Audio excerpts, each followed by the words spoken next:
Okay, hi. Let's just stop sharing, and I think we're pretty much on the hour. So let's get going. So hi everyone, I'm Chris Saxon. I'm part of Stephen Feuerstein's Oracle Developer Advocate team and the Answer team on AskTOM. It's my job to help you get the best out of Oracle database, hopefully have a little bit of fun while doing so. So with that in mind, I'm really excited today to be hosting this Office Hours session with Bryn and Toon. It's going to be all about SmartDB and how to best architect your application, help answer your questions there. Both Toon and Bryn have been working with Oracle Database and presenting at conferences forever. So I'll let them each introduce themselves, starting with you, Bryn. Okay, and now I'm going to share my screen, yes? And before I say anything, I just want to make sure that the mechanics of that are working. First of all, I assume that everyone can still see Welcome to AskTOM. Can you see that, Chris? Yes, that's what we've got up. Okay, and my host is me, and I am with myself shortly, so here I am. Can you now see a slide saying the SmartDB manifesto? We can indeed, yes. Okay, so I will relax now. The technology seems to be working. And I should just say, before I say anything else about the formalities of questions, Toon and I decided that we're both too slow-witted to look at chat while we're speaking. So Chris will be monitoring the chat, and he will use some discretion along the way. And if he thinks it's useful, he'll interrupt us in mid-flight and say, here's a fascinating question, can we respond to that? On the other hand, his editorial decision might be to leave such a question until later. But not me and not Toon, we won't be looking at the chat. So who am I? I'm an Oracle time server. I don't know who all are out there, but I know that lots of you know this already, so I'll be brief. I started in Oracle in the UK in 1990, and I came to headquarters in the mid-90s.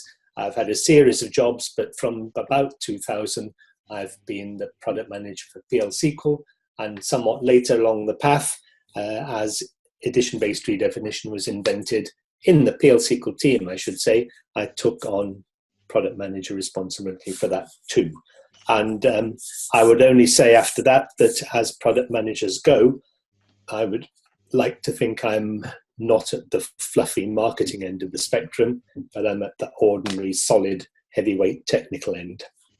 It must be said, though, that I don't get any chance to write real programs. All I do is talk about writing real programs and designing minimal test cases, minimal illustrations for sorts of new functionality or bugs or that kind of thing. So you have to all take that into account when I appear to be speaking from a position of vast experience. So enough of me. Now then, I would assume too that all of you know this, but if you want to find me on Twitter, it's very easy. This, in case you wonder, is just a little self-deprecating slight at the idea that some people seem to think that I can't write anything except it has to be a white paper. So this is the lightweight version of me on Twitter. They're talking of papers. There is a paper, and never mind all that stuff there. The simplest way to find it, I would think, would be just wherever you are, go to Google, type in me. There are all sorts of other people out there, by the way, who have stole my name, and PL SQL. And I tested this a moment ago. Yes, it's still working. There's this paper I referred to, and there's the blog. It's not all that frequently updated, but I would like to think that when it is, I do write some quality. And so it goes. So enough of that. I think you can find all the resources you need in a heartbeat without memorizing URLs. This is the start of the manifesto then. And this statement is not so much part of the manifesto, but it's the background for it. I'll just read it out. Large software systems must be built from modules. A module hides its implementation behind an interface that exposes its functionality. This is computer science's most famous principle. And I've read that out at 10 or more conferences, and I always invite people to challenge it. To say, if it's what they think, that no, that's utter rubbish. Look at this, look at that, it doesn't make sense, blah, blah, blah, blah. Not at all. everyone I've asked finds that this is a solid piece of wisdom, and it's been regarded as such for many, many decades. Certainly since before I wrote my first program, and that was sometime in the 60s. So then, it's got a few words in it. Module. We've all got an intuitive idea of what a module is. Interface, that goes hand in hand usually with API as an abbreviation. We've all got a rough idea of what that is too. And we'll explore those notions in a second, because after all, we're talking about systems in this talk, in this series of, this series of AskTOM Office Hours things. We're talking about unashamedly systems that use Oracle database as the database of record. And as well, as Toon doubtless will say later, we have in mind one particular kind of application here, and that's the classic OLTP type of thing, where many, many users are all working at the same time, and each is making smallish atomic changes all concurrently.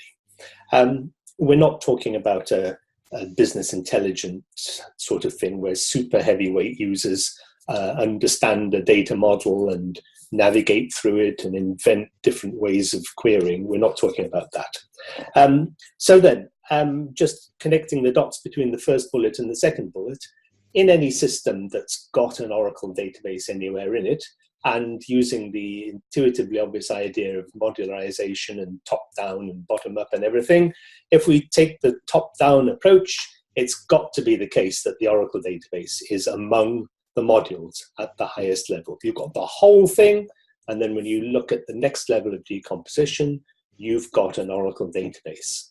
Other things, but you've got that, so it's a module. Now then, what about the rest?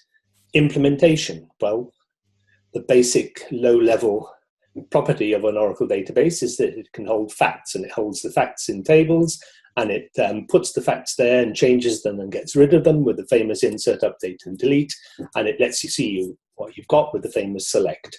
And it seems to me then just a tautology, not a question of politics or stance or interpretation, but just a basic paraphrasing of this first thing. It seems to me then that the implementation details that the general high-level wisdom in computer science want you to hide are the inserts, updates, deletes that operate on the tables, and of course the tables themselves, everything about them. That's what ought to be hidden. And we just need an interface to expose the functionality. That goes hand in hand with the notion of a procedural API, and we've got one of those in the form of PL SQL. So I don't think I've said anything here that is in any way at odds with the wisdom that computer science has followed for decades. Let's just refine our thinking a little bit with respect to our domain. What are the modules? I already said that briefly. I should say it doesn't matter really for the point of view of this discussion if we have an elaborate system where the larger understanding of it is that you've got an information system in a hospital and an information system, this is the US, in an insurance company, and each have their own separate database, and patients go into hospital and the insurance company need to be billed and signals have to be passed.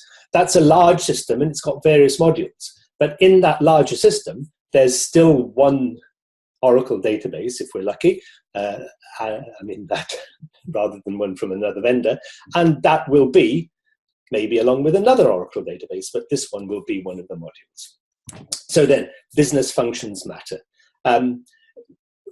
Business function is a term that's sometimes used just in the domain of requirements analysis, of what you want to do, and that leads to an understanding of what kind of information you need to persist and retrieve.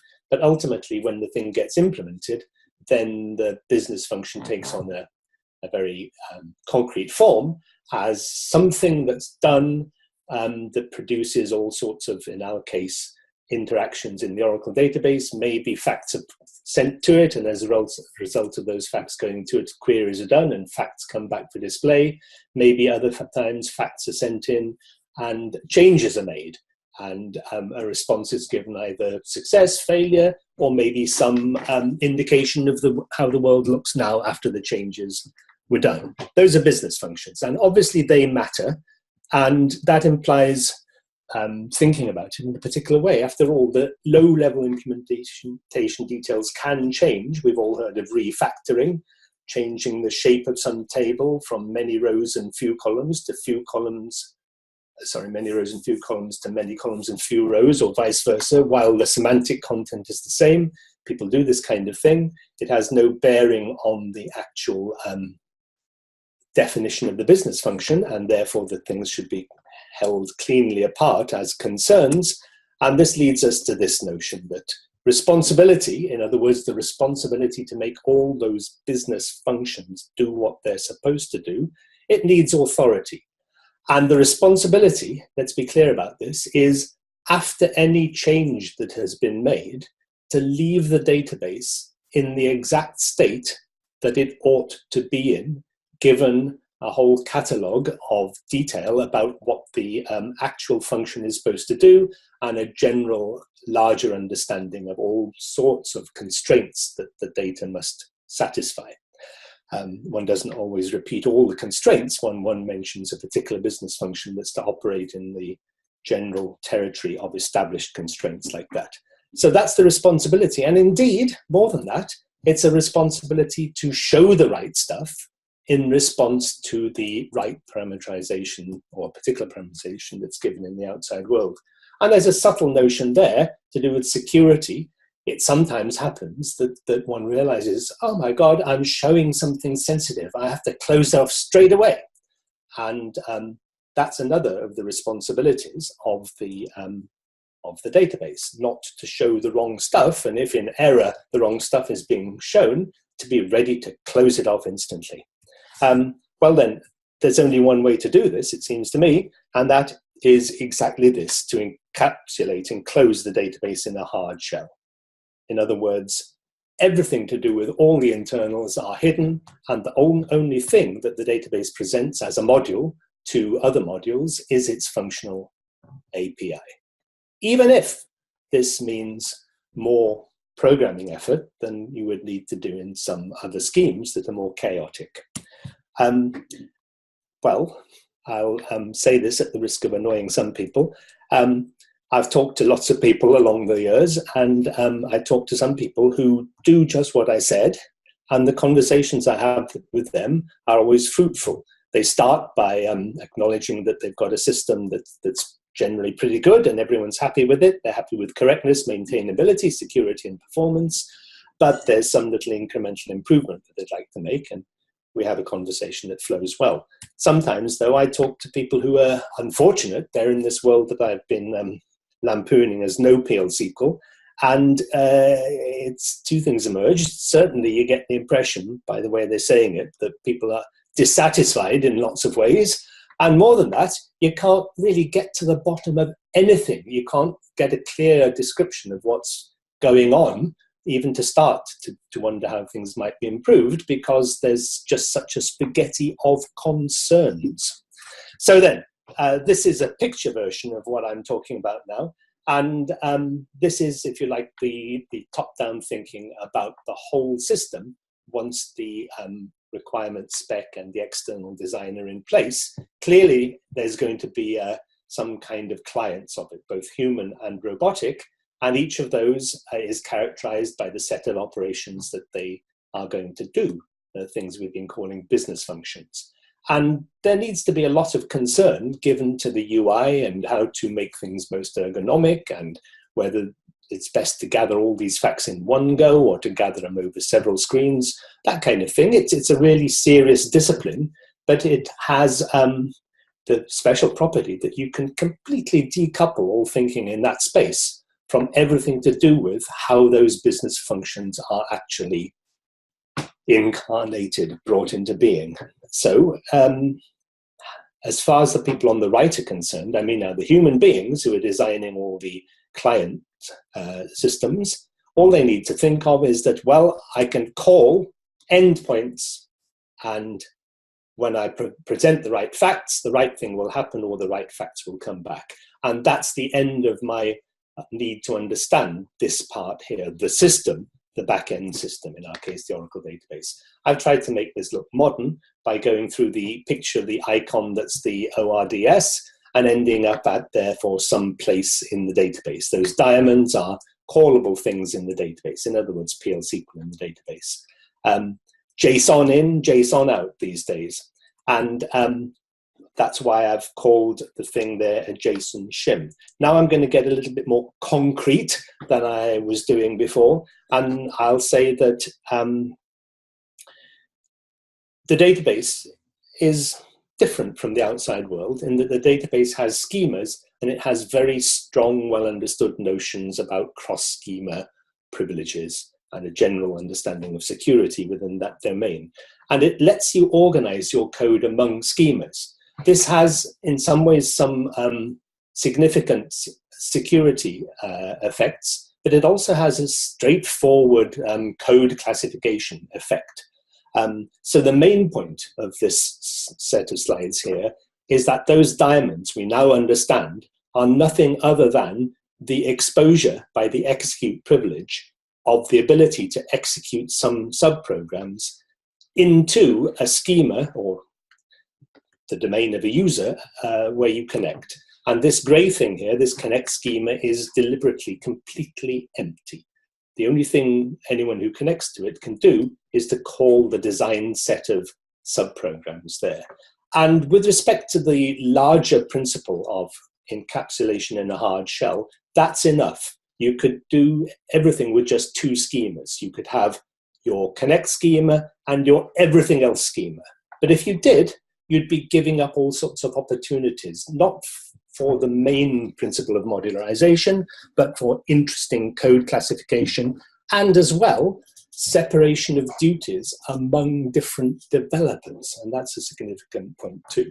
So I'll show you the code, an indication of one code classification scheme that you could use. And here I've put the actual real PL SQL rather than the JSON in, JSON out functions, but the ordinarily parameterized PL SQL in a different schema, just because it gives you mental clarity when you're looking at it and thinking about it and querying up metadata in the database.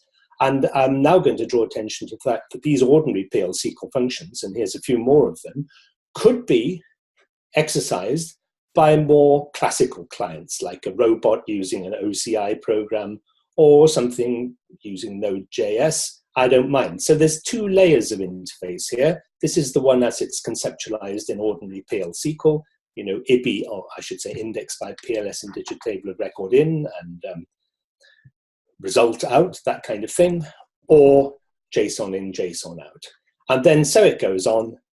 These subprograms will be implemented in various ways, and what I've drawn as a single schema could be divided into as many schemas as you please, according to whatever classification schemes you have, and however you want your different developers to be able to do more or less things among the whole universe of items in the database. And then finally, the data. And again, separating the code from the data is not essential from the point of view of higher levels of security, but it is critical from the point of view of just the security concerns of human beings who are going to maintain all this stuff. And to complete the picture, there'll be some error handling. Now, I could talk at great length about all this stuff. I've already probably talked a bit too much, but the main point here is that the critical thing is that you have an empty connect schema that exposes only the execute privilege on a designed set of subprograms. The secondary point is that within the database, you can take huge advantage, useful advantage of all the notions that come with schemas to organize your code sensibly, but maybe different people have got different ideas about the detail and they're all entitled to their thinking. So this is another way, just the simple sort of piece of code that says what we're talking about. This is, if you like, my understanding or my assertion of the smart database paradigm, that you arrange it such that outside of the database clients can do only that.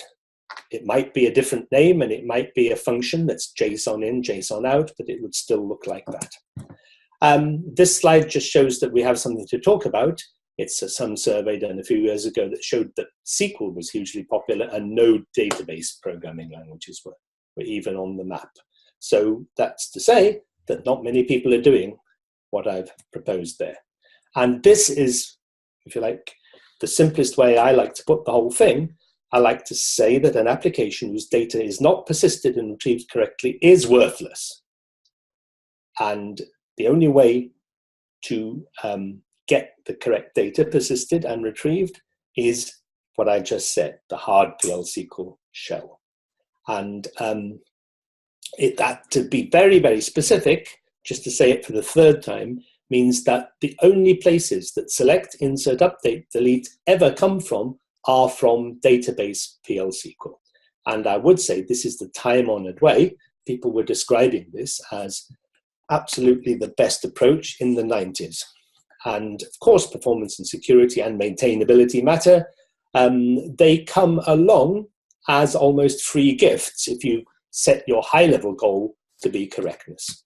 And this now is my final slide. It's my dream that we can stop all the various ways we talk about what people do in our general space and just acknowledge that there's a real trade out there. It's the Oracle database development engineer whose stock in trade has to be data modeling and everything that goes with it, including therefore SQL, formal logic, set theory, all that stuff, and PL SQL as one continuum of skill. And by the way, these people don't need to know RAC, backup, data guard, all that kind of thing. So I'll just now hand over to Toon by saying this is how I see our aims. We're going to advocate this approach. We're going to give people who are on the call or subsequent calls who follow this to ask about some details and to talk about how they're doing things. And we want to give the chance to people who are less convinced about it all, or at least think it sounds promising, but can't quite see how to go about it, how they might move those roadblocks. And also, we want to get people who are dead against all this lot to say why they are and air those views. So I've probably gone on too long, but there we are. I'll stop now. So Toon, I think you can just seize control from me. Is that correct?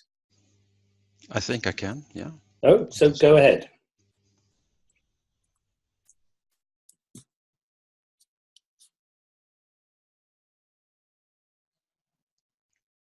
Can you guys see my screen now? Not yet. We've still got Bryn's screen up. I'll stop share just in case that helps. Now I can see. Yes, now I can. Maybe that was a necessary step. So there's one thing that I want to mention that we should have said during the introduction. We're going to have a series of this SmartDB office hours. And in this very first kickoff session, we decided to give you what we call a SmartDB manifesto. And since Bryn and I are slightly coming into the SmartDB arena from a different viewpoint, we decided that we each give our version of the manifesto. But in the end, we're talking about the same thing, the same approach of building database applications. So I'll give my version of the manifesto now, and we can open up for questions after that. And then in the subsequent sessions next month and the month hereafter, we will probably go into details of various aspects of this approach.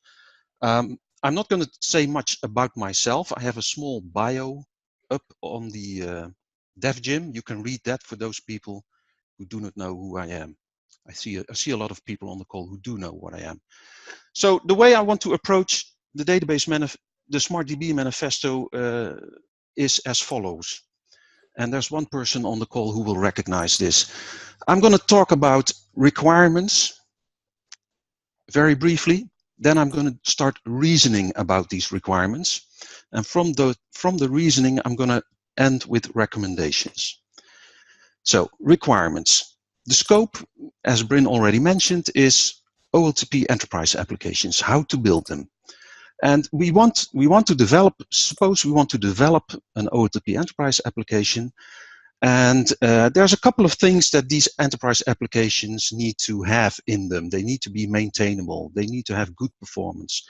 Preferably nowadays, they need to have state-of-the-art user interfaces. There's a whole bunch of more things probably, but I've picked these three to start doing a little bit of reasoning.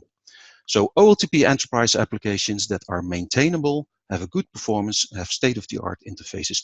I'm specifically interested in these applications being maintainable because the bulk of the cost of these applications is in the run and maintain phase and not as much in the initial build of these applications.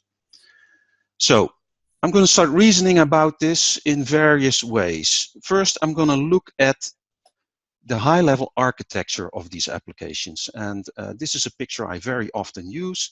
At a high level, you can conceptually see three tiers of that these applications consist of. They obviously have a data store at the bottom. They have interfaces at the top for humans or machines.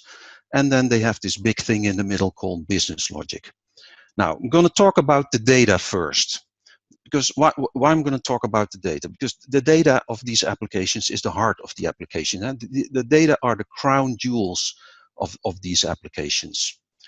And the way you organize the data is basically the blueprint, the foundation on which all else rests, on which the whole business logic and eventually also the user interfaces rest. Now, there are different ways to structure this foundation. In the history, we've had these three models of organizing data. We've seen the hierarchical data model, we've seen the network data model, and I'm talking decades ago here. That's the 70s and early 80s here that I'm talking about. And then at some point, Mr. Cott gave us the relational data model. That's a model of doing your database design in a way that got rid of all the negative things that the prior two models had. Now, since then, we've also had the object-oriented divagation to model data and behavior as one. Now, one of the issues that I've seen in earlier projects with object-oriented domain models is that these are in essence hierarchical domain models, and they fail heavily in the maintainability aspect. And this is just a déjà vu of the hierarchical data model that we used to have decades ago. There are similar issues that pop up when you model your data that way. Yeah, and one of the main reasons is that in a relational database design, contrary to the other two ways of modeling your data, every table is what's called a first-class citizen. You can maintain every table as its separate entity, and this used to be not true in the other two models. So for maintainability, it's best to base your application on a sound relational database design. And by that, I really mean one that is genuinely designed relationally, not one that's derived from an OO domain model and then persisted inside an RDBMS. Because then you still do your initial modeling in the OO world. This is something that I think we should move away from, and we should move back to genuinely designing the data requirements in a relational manner. Now, the other thing that I had in my picture here is this big thing in the middle, business logic. Let's do some reasoning about that. Where the tables, the structure on which everything is founded could be considered the crown jewels, this is the guts of the application. This is where all the magic happens that you want to achieve with your application. Now, viewed abstractly, the core essence of business logic is as follows. It's code that transacts or queries data from your data store. Yeah? And it's code that actually composes these transactions and then executes them. It's code that composes the queries and then executes them. And both they do this in a way that the business requires this to be done in this application. So in essence, it's what I often call embedded SQL statements inside some programming language. And inside the programming language, you code out the way you want to have these SQL statements executed for a given transaction or for a given report that needs to do a bunch of queries. Now, I demeaningly call this here if-then-else loop code. I'm not specifically referring that this should be 3GL code or some imperative programming language, because obviously we see a lot of Java and object-oriented programming language from which SQL is being executed. But if you go down to the essence, in the end, it's all if-then-else code that conditionally executes different types of SQL statement depending on the inputs, etc. Now let's look at an example, because there's a very important point that I want to make and make absolutely sure that everybody gets this point. I have an explicit example here. I'm using PL/SQL because I'm happy doing PL/SQL, but I could have used any other programming language. I'm going to talk you through this example real quickly. So this is a business logic use case model, business logic module that I want to use as an example. So what's going on here? I'm selecting an order. Yes, specifically, I'm selecting just a single column of an order, selecting the limit of an order. Then I have some business logic. I'm going to show that as blue. It's just basically going to look at the limits and see if it's more than 20. And then depending on this outcome, it's going to conditionally execute some code. That code in itself is a loop. I'm going to loop over all the order lines of this specific order in that case.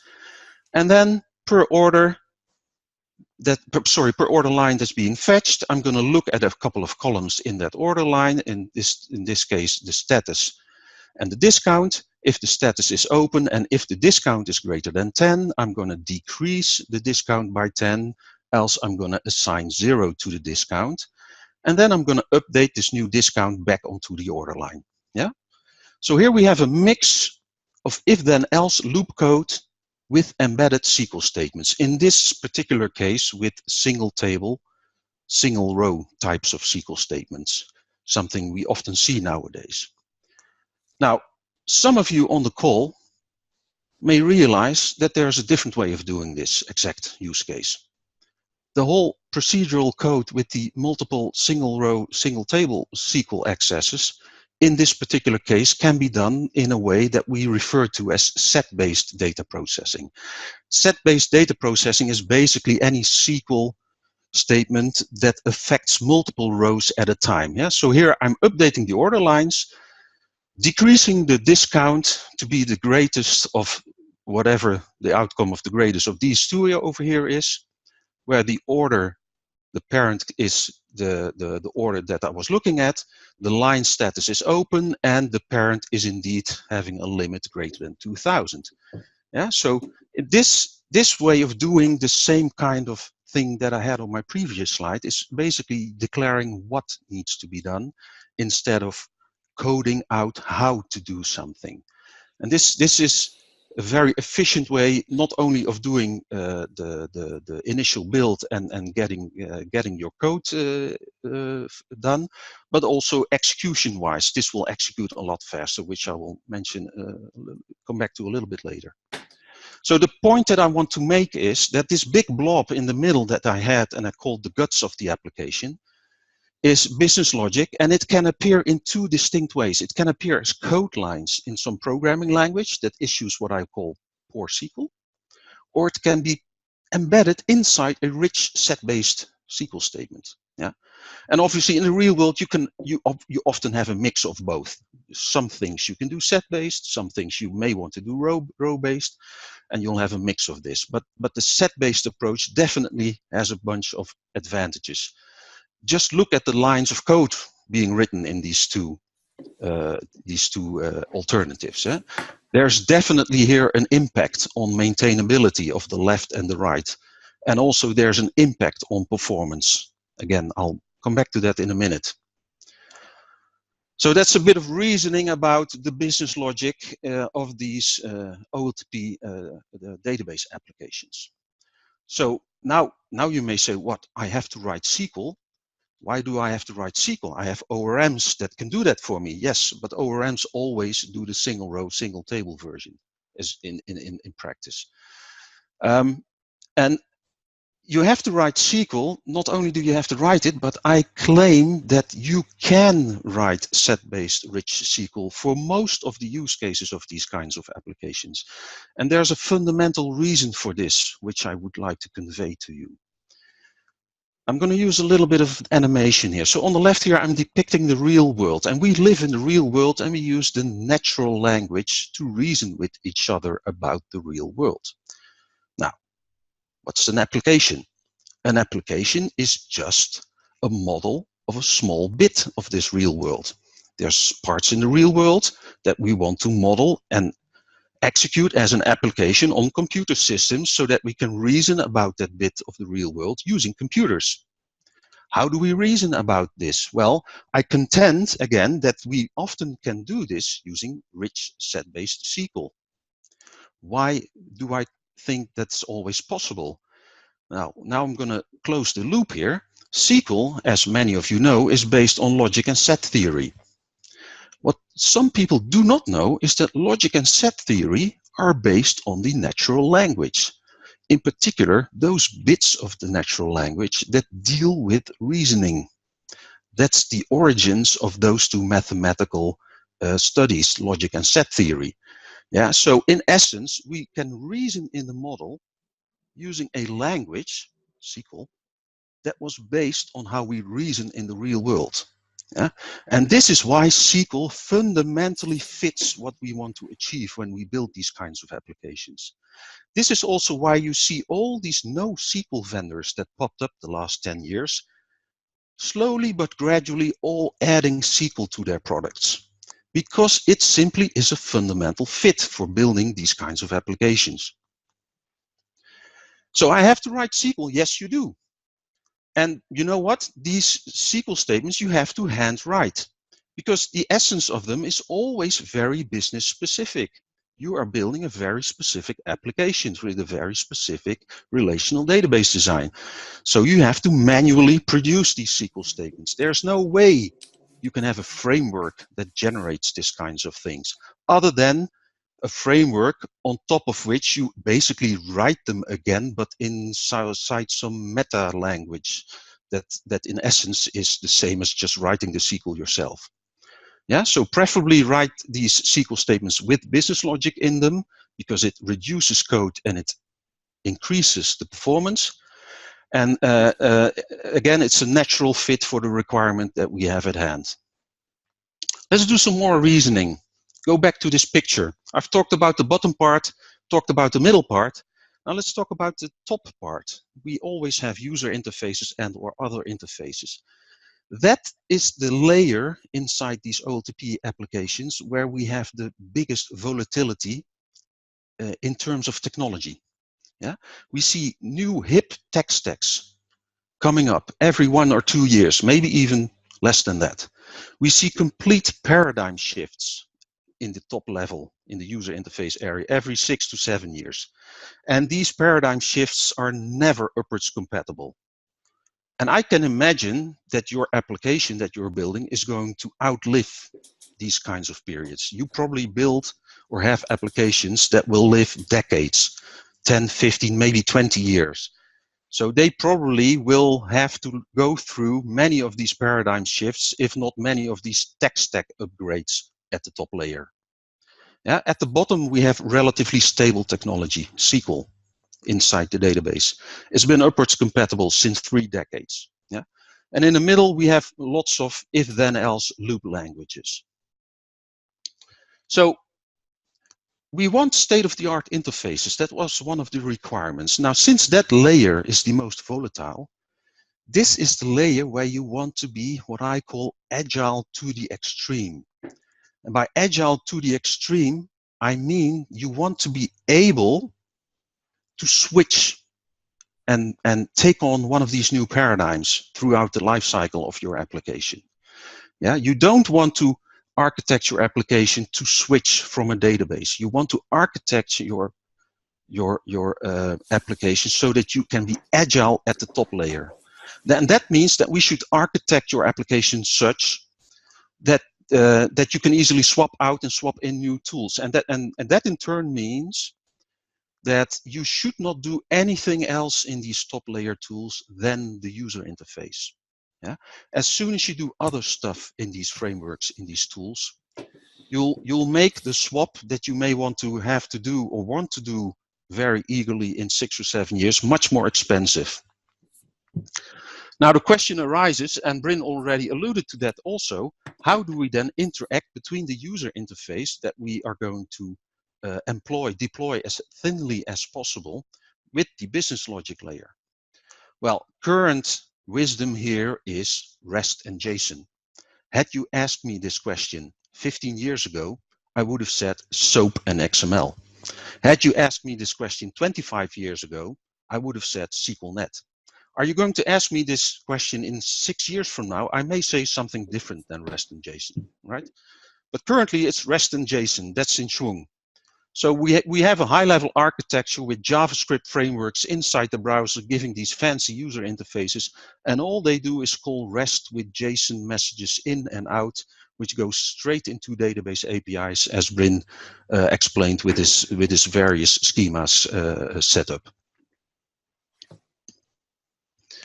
Now we have the technology volatility here at the top, but of course we want to be agile in the business logic and maybe also in the design of the data structures. Throughout the life cycle of an application, the requirements from the business may change. We may want to change business logic, maybe even introduce or modify existing tables. So we want to be agile here so that we can maintain these kinds of code bases throughout the life cycle of an application. So what do we do here? Well, we can use Java, JavaScript, C#, PHP, Python, and there's probably a lot of more languages available that you can do SQL from. And of course, we can do PL SQL also. Now, since we're handwriting the SQL statements, it's very easy to automatically go into also, let's use PL SQL in this area. Because PL SQL is the only language where SQL statements are first-class citizens.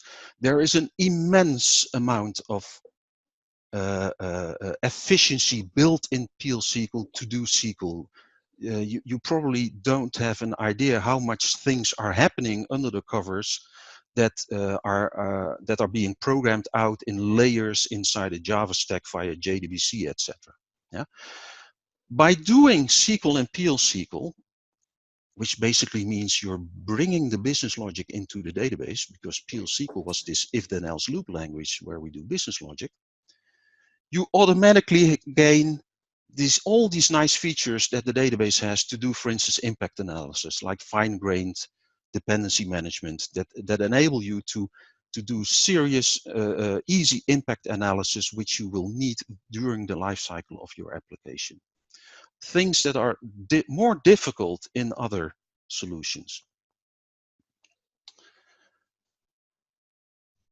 The last bit that I want to do some reasoning about before I come to the conclusion with my recommendations is that everybody knows the database is always the first bottleneck, right? This is common sense knowledge. And this is why at the end of the 90s and in the early years of this millennium, why business logic has been driven out of the database. In the 90s, we did business logic in the database. We were very happy doing business logic in the database. But since then, we're doing this all in outside languages, because when you remove business logic from the database, you remove CPU cycles from the database. Thereby, you probably have more CPU cycles left to do more SQL inside the database. This was the common sense knowledge, the common sense reasoning in this area. Now, I have some flash news for you, for those of you who haven't seen my video on YouTube yet. This common sense knowledge was a big hoax. It's a big misconception. SQL from outside is more expensive to execute inside the database than SQL from inside PL SQL. As I mentioned just a few minutes ago, a lot of efficiency is going on inside the PL SQL programming language to do SQL, which is not available from SQL statements being submitted as basically text strings from outside the database. And these added expenses, particularly for row by row SQL statements, they are so much more high doing SQL row by row from outside the database that the gains that you think you would get by moving business logic out are being totally undone because the SQL suddenly becomes much more heavy in terms of executing them in the database. Now there's something else going on also. The business logic, and I know I've given you a fairly simple example, but most examples aren't really that difficult. It's just some basic if then else and loop business logic if you cannot do it in a set-based SQL statement. Doing business logic outside the database, and particularly in Java, takes 20 times even more the number of CPU cycles than it does if you just cleanly program it out inside a PL SQL module, stored module. There's a lot of detail about this in this YouTube video. If you go to YouTube and you just search for my name, you'll get this YouTube video. I talk about 50 minutes where we did an experiment. For those of you who haven't seen this, I encourage you to take a look at this video.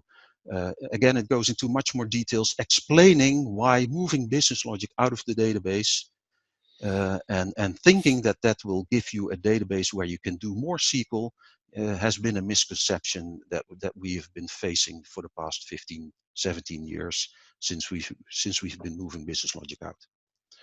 Basically, what I do in that video is I compare three approaches. I compare row by row SQL versus set-based SQL when done from a no-PL SQL outside the database language versus from inside the database language. And actually, I have not tested this version here. I'm only testing those three where I'm empirically showing that this gives a speed of 2x, and you get another speed up of at least 10x when you go to set-based. But I've not done this one because we hardly ever see that, as ORMs don't just work this way. They always produce row by row SQL. So you wanted performance, right? That's what was one of the requirements. Well, I've been reasoning about this. I know I've given you a summary, but the reasoning is all in the YouTube video. What this basically means is, suppose you have an application and you deploy it on an application server. And you can do 100 transactions with one application server, and it gives a certain load on your database.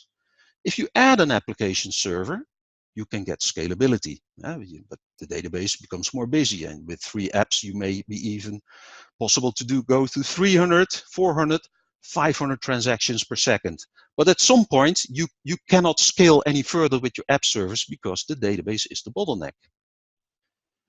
And this is the big difference with SmartDB. With SmartDB, you should realize that you can do the same thing, those same 500 transactions, if you employ set-based SQL, and if you get rid of all the additional CPU cycles that these app servers compute inside JDBC layers and what have you kinds of frameworks over there, you can do the same load in much less CPU cycles inside the database. Yeah, and even if you go set-based and you do business logic inside SQL, it gets even further down. So the point that I'm making here is, with this SmartDB architecture, your scalability issue, being the database is always the first bottleneck, happens way later. Way later. You can get more done.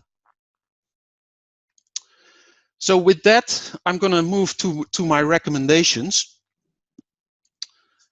And they are basically, having looked at the requirements and reasoned about them a little bit, is to have your data structures as a generally designed relational table structures, as the blueprint and the foundation of your application. This helps in maintainability. Refactoring a data model when it's done properly is the easiest when it's done relationally. It also helps in performance areas. I'm maybe going to talk in a subsequent session about this, but I wanted to mention it here. One of the things that I've mentioned that I see a lot when people struggle with database designs is they are scared to introduce new tables. They like to add just more columns to existing tables. This is wrong. This is totally wrong, and I'm probably going to talk about that in a separate session in one of the upcoming months. What this also means, and that's my recommendation, is you should employ people who are educated and experienced in designing databases. If you don't have these, then SmartDB will likely still fail. You need these people. The other recommendation, obviously, is to do with the business logic. Use the database as a processing engine instead of a persistence layer only. It helps in performance, in maintainability. And when done properly, when you have the clear demarcation with the JSON shims, you can have state-of-the-art user interfaces and are able to keep up with the paradigm shifts in that area. But here, you need to employ people who are experienced in set-based SQL and PL SQL. Again, if you are not encouraging these kinds of people to be on your project, SmartDB has a highly likelihood of still failing what it is possible to deliver for you. Yeah, so here's the picture, the SmartDB approach. The database should be a processing engine. It should have the table store. It should have all the business logic as PL SQL, because that's the language inside the database from which we do all the SQL statements. Yeah, and the last thing that I want to leave with you is, if you're doing a SmartDB project, again, SQL and PL SQL are your main tools. Of course, you're going to need other tools. Of course, you're going to, again, need something to do the UI with. Very likely you have workflows, event processing, or batches. You may need to have different kinds of frameworks or technologies outside the database to do these kinds of things. But the thing that you should take away from this recommendation is all those other technologies that you may employ, not just the user interface, they only ever just call database APIs. Yeah? And it's the people who design the database and who build the APIs that are driving your project. And they should cooperate with the other people, which you may even hire and not employ, that deal with all these other things. And make sure they communicate and deliver the right APIs for the other guys in your projects. And with that, I'm going to end my version of the manifesto. We have 9 more minutes, Chris. Yes, okay, well, that was great. Thanks, Bryn and Toon. So for those of you watching, this is your chance to start asking questions for Bryn and Toon about what we've just covered, or anything else that you want to know about SmartDB. Please just put them in chat, we'll address them. We're kind of running a little bit short of time now, but as they both said, we plan on doing more of these. This is going to be a series, we're going to cover more things. So Bryn, could you give me a bit of an idea, or give the viewers a bit of an idea what you plan on covering in future sessions to kind of whet their appetite? I wasn't planning to cover anything in a teaching fashion. Okay. That was the purpose of the manifesto. Rather, I'm ready now to start taking questions, and some questions might lead to a kind of, little bit of an expository sidestep to lay some foundation, rather than just being an atomic spell your SQL this way. But that's roughly it. Yes. Do you want to just launch into some of the questions? Because after all, if we don't, we could be perhaps accused of, violating the Trade Descriptions Act. Yes. Okay, so here's a question that's come in. So it says, you think this is as globally scalable as some of these more modern architectures? Do you think you could build Facebook using this? I'm going to say no, without any further comments. Okay. Facebook to me is not the scope of what we talk about. We're talking about OLTP enterprise applications. Facebook is a different beast, as is Twitter, as is, you name, maybe 10 other different companies on this earth. But the 10,000 different of companies that have back office systems which are web enabled with self-service modules, etc.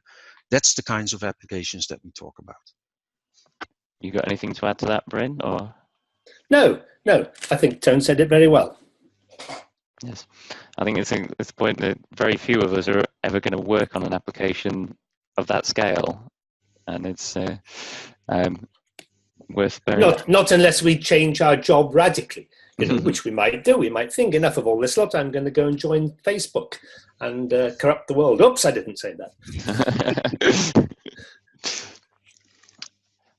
So someone's coming in saying the trouble is that everybody thinks they're building Facebook.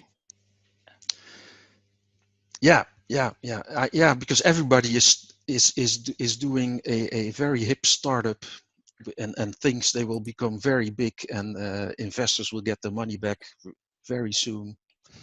Agreed. Yes, there's nothing to be said. There's nothing to be said there. The only question is, do there exist use cases where what we're talking about is applicable? And of course they do, all over the place. You only have to log on to look at your bank account and move funds from one place to another to realize there are many, many examples of that are critical to our ordinary functioning in the modern world. Yep.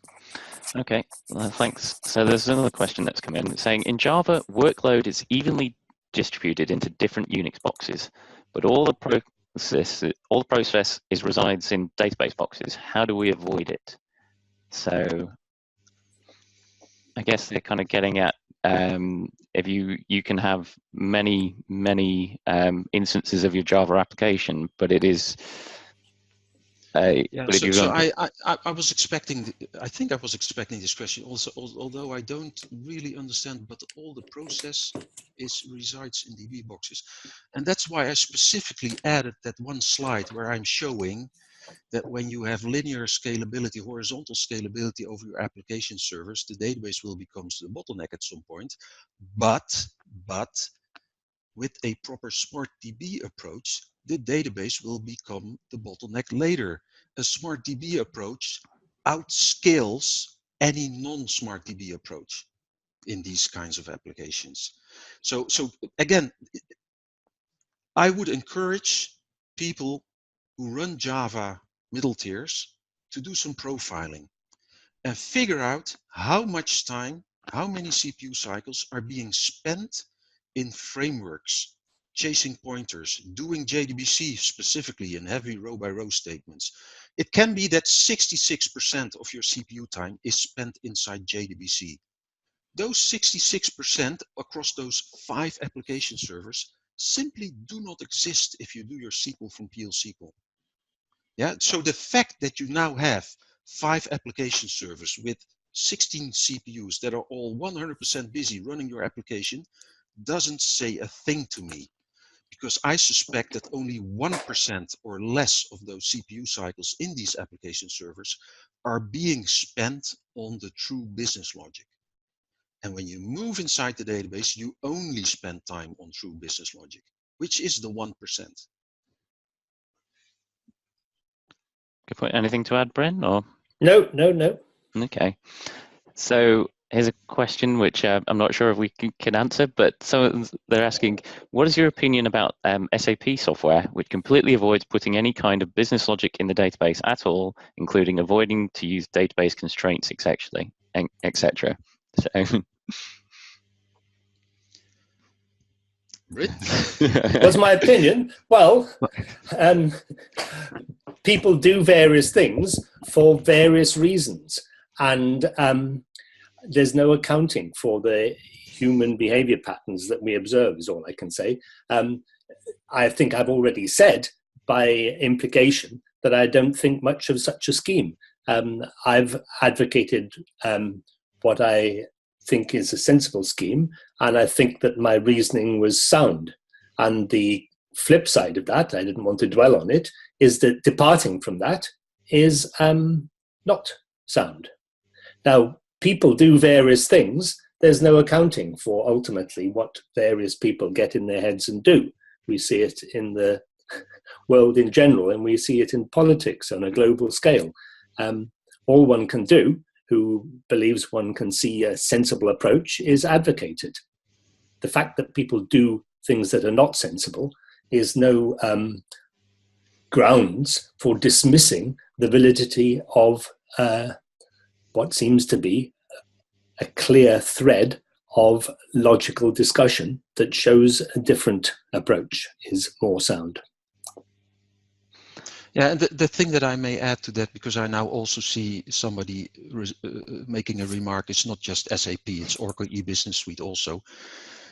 Of course, we do. There are large pockets inside our organization that do not adopt the SmartDB approach. We are a very big organization, over 100,000 people. You cannot expect that we all think alike, but we believe that whenever you embark upon a custom bespoke application development effort, maybe not a commercial off the shell type of application where you often get the argument we want to be database agnostic, and then of course all the arguments go away, because if you said up front you want to be database agnostic, okay, then SmartDB is out of the picture, and you're going to end up with an architecture that will have lots of scalability, performance, and maintainability issues. But you've said you wanted database agnosticity, so that's the thing that you then have to live with. Yeah. Okay. Well, I think we're pretty much up on time now. I see there's some more questions that have come in. So sadly, we're not going to have time to answer them today, folks. But if you come back next time, so we'll be holding these sessions every month. That's right, Bryn and Toon? Yes. What is it? Third Tuesday of each calendar month. Yep. So if there was anything that we're thinking and didn't get a chance to ask, or you walk away and more questions come to your mind over the next month or so, come back to any of the future sessions. I want to thank Bryn and Toon for spending their time helping share their wisdom here. Thanks to everyone who's joined us. Please keep coming. Go on. Can I just add one more thing? Yep. I'm open for suggestions of specific topics for future runs. And you can all email me if you have specific topics that you would like to have further detailed, very likely in smaller slide decks than we did today, leaving open much more time for questions. And I think we also had a couple of questions up front inside the Dev Gym. We have the emails of those people who submitted those. I think Bryn, we should write proper replies for those people that submitted questions. Yeah, we'll do it in the next few days. Yeah. Okay. Anything else you want to add, Bryn, before we close this up? No, I don't think so. Okay. Thanks, everyone. It's great to see you all, and hope to see you again soon. Goodbye. Yep. Thank you. Bye now.